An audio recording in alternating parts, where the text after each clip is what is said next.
आज हम जिस सोर्स मटेरियल का विश्लेषण करने वाले हैं वो सच में कमाल का है। हम बात कर रहे हैं दुनिया के सबसे विशाल, सबसे जीवंत कहानीकार की, यानी भारतीय फिल्म उद्योग की। देखिए, ये कोई आम इंडस्ट्री नहीं है। जैसे जैसे इस देश का विकास हुआ, इस कहानीकार ने भी खुद को बदला, उन्हीं बदलावों को पर्दे पर उतारा और करोड़ों लोगों के दिलों पर राज किया। ये आज ऐसी बुलंद आवाज बन चुका है जो सिर्फ भारत में ही नहीं बल्कि पूरी दुनिया में गूंज रही है। इस कहानीकार का आकार आखिर है कितना बड़ा?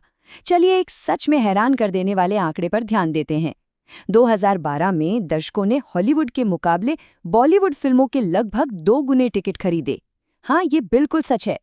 एक तरफ जहां हॉलीवुड ने करीब 1.36 बिलियन टिकट्स बेचे, वहीं बॉलीवुड ने 2.6 बिलियन का आंकड़ा पार कर लिया। मतलब सोचिए जरा, ये इतना विशाल आंकड़ा है कि लगता है दुनिया की आधी आबादी ही सिनेमा घरों में जाकर बैठ गई हो। ये बेजोड़ आंकड़ा साबित करता है कि इस कहानीकार के पास लोगों को आकर्षित करने की जो शक्ति है, उसका दुनिया में कोई मुकाबला नहीं है।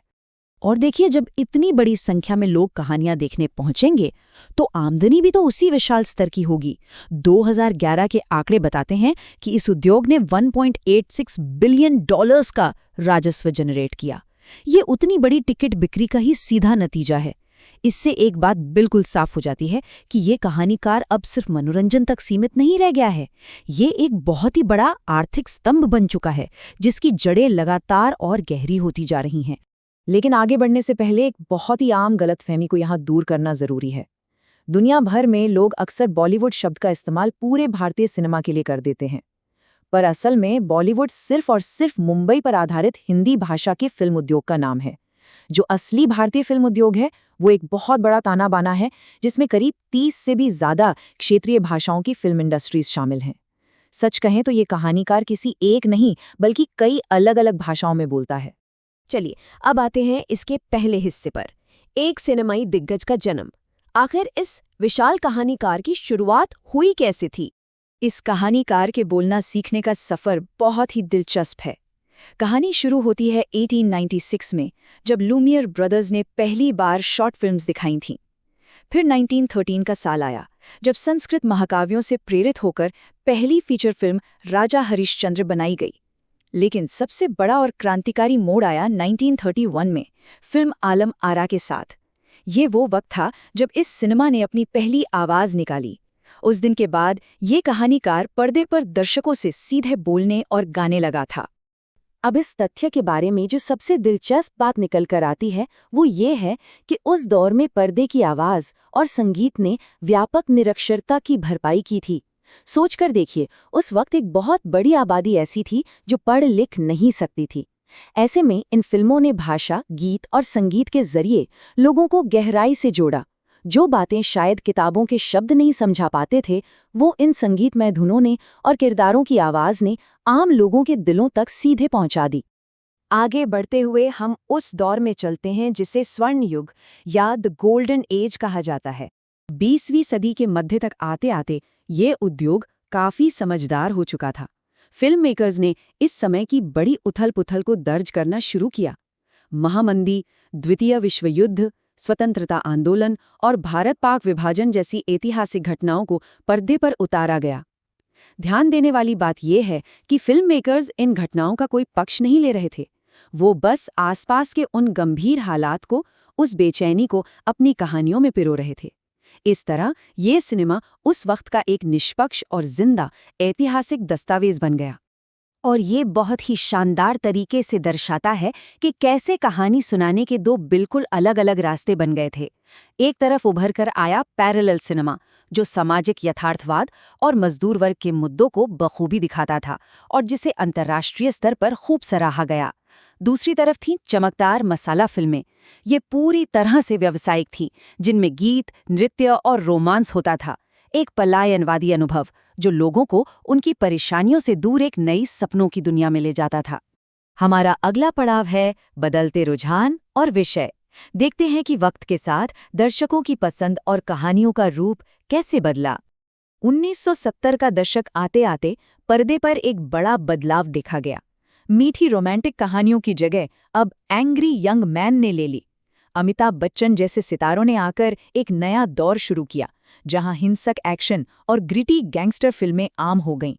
दरअसल उस वक्त समाज में एक आक्रोश था, एक बेचैनी थी, और ये समझदार कहानीकार उसी नए मूड को सीधे अपने पर्दे पर उतार रहा था। फिर 80 और 90 के दशक में एक बार फिर से पहिया घूमा। पारिवारिक, रोमांटिक म्यूजिकल्स की धूम वापस आ गई। एक्शन और कॉमेडी फिल्मों का बहुत जोरदार उदय हुआ। और इसके साथ ही एक बिल्कुल नया जॉनरा सामने आया, जिसे मुंबई नोआर कहा गया। इन फिल्मों ने महानगरीय जिंदगी की अंधेरी और संगीन सच्चाइयों को पर्दे पर लाया। ये दिखाता है कि दर्शकों को अपने साथ जोड़े रखने के लिए इस इंडस्ट्री ने अपने कथावाचक टूल्स को कितनी तेजी से और खूबसूरती से बदला। चलिए अब इस चमक-दमक से थोड़ा दूर इसके आर्थिक पहलू की तरफ देखते हैं, पर्दे के पीछे का व्यापार। चलिए आगे बढ़ते हैं और देखते हैं कि फिल्मों की फंडिंग का ये सफ़र आगे कैसे विकसित होता है। शुरुआत में इन कहानियों में पैसा लगाने का जिम्मा निजी वितरकों और बड़े स्टूडियोज के पास था। लेकिन एक दौर ऐसा था जब इन प्रोडक्शंस के लिए आधिकारिक बैंक लोन लेने पर सख्त पाबंदी थी।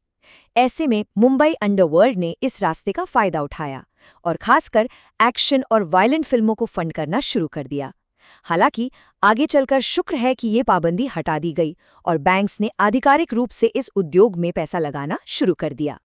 लेकिन ठहरिए, आज भी सब कुछ इतना आसान नहीं है। इस विशाल उद्योग के सामने आज भी ऐसी आधुनिक चुनौतियां हैं जो हैरान कर देती हैं। सालाना लगभग 10 करोड़ डॉलर यानी कि 100 मिलियन डॉलर्स का भारी नुकसान। ये कोई छोटा आंकड़ा नहीं है। ये नुकसान लगातार पायरेसी और बूटलेग्ड डीवीडीज की वजह से होता है। एक तरफ हमारा कहानीकार आर्थिक रूप से लगातार बड़ा हो रहा है, लेकिन ये व्यापारिक चुनौतियां आज भी उसके रास्ते में एक मजबूत दीवार बनकर खड़ी हैं। अब आते हैं इस विश्लेषण के आखिरी हिस्से पर, एक वैश्विक घटना यानी अ ग्लोबल फिनोमिनन। तो सबसे अहम बात यह है कि इस विशाल कहानीकार का असर अब सिर्फ देसी सीमाओं के भीतर नहीं रुका। आधुनिक मल्टीप्लेक्सेस और डिजिटल फॉर्मेट्स के जरिए इसकी गूंज अंतर्राष्ट्रीय मंच पर सुनाई देती है। हॉलीवुड और वेस्टर्न म्यूजिकल जॉनरास पर इसका प्रभाव साफ दिखता है, चाहे वो मूलिन रूज जैसी म्यूजिकल फिल्म हो जिसने सीधे बॉलीवुड से प्रेरणा ली, या फिर बॉम्बे ड्रीम्स जैसा बड़ा नाटक, या ऑस्कर जीतने वाली स्लमडॉग मिलियनेयर। इस कहानीकार की अनोखी शैली ने पूरे विश्व के मंच पर अपनी एक खास और बेहतरीन जगह बना ली है। आज का ये विश्लेषण हमें एक बहुत ही रोचक स्थिति पर लाकर छोड़ता है। जैसे जैसे ग्लोबल मार्केट्स एक दूसरे से जुड़ रहे हैं और डिजिटल दुनिया की सीमाएं पूरी तरह से खत्म हो रही हैं, तो ये महान ऐतिहासिक कहानीकार आने वाले कल की स्क्रीन्स के लिए अपनी इस प्राचीन कला को आखिर नया रूप कैसे देगा। पर्दे पर इसका अगला अध्याय कैसा होने वाला है, ये वाकई सोचने वाली बात है। उम्मीद है इस ऐतिहासिक सफर से इस जीवंत फिल्म उद्योग को देखने और समझने का सबका नजरिया थोड़ा और गहरा